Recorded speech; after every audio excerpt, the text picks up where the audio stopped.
There are so many things I've been inspired by and interested in over the course of my life, which is part of why finding this what seemed like such a challenge. For instance, I've been planning and hosting events since I was about 12, when I planned a crazy, fun surprise party for my little sister. For a little while, I had a catering business, and at one point in my career, I was the director of sales at a hotel, planning and hosting events. At that point, I assumed my superpower was event planning and dove deeply into that activity. One of my favorite projects in my career was working with the Montana University system to build a common course numbering system to facilitate simpler transfer of credits for students from system school to system school. I facilitated dozens of meetings with faculty and registrars for over 2 years and heard comments like this after every meeting. Wow, that was the most productive meeting I've ever experienced. So after that, I decided, well, maybe my superpower is facilitation, and I dove deeply into that activity. Our home has been a place of comfort for many guests over the years. We don't just feed people, we nourish them. And over the past 20 years, we've had a lot of parties and events in our home. We've hosted musicians and jam sessions and provided solace and comfort to hundreds of guests. So at some point, I assumed my superpower was hospitality and providing comfort and dove deeply into those activities. But now with my recently discovered what in my mind, my pattern emerged. I was applying this concept all along.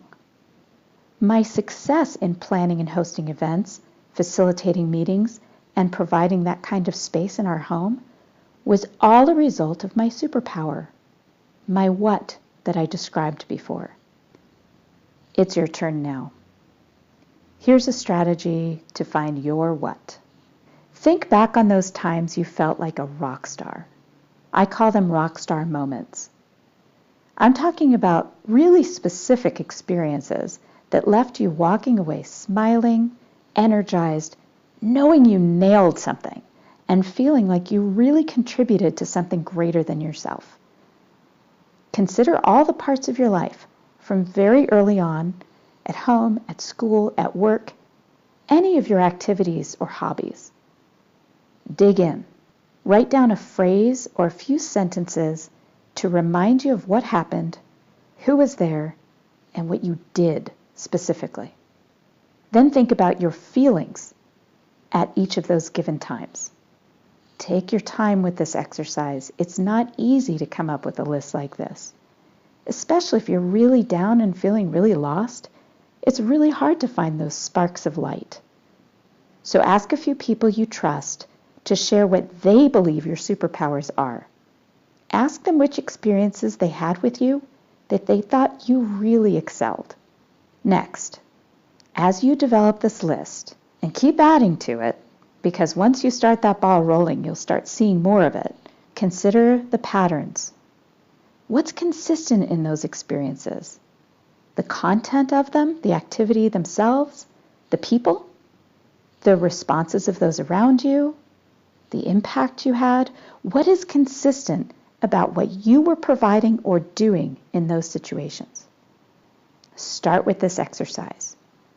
Create your list of RSMs. Enlist the help of trusted friends and family. Take your time. Be gentle with yourself.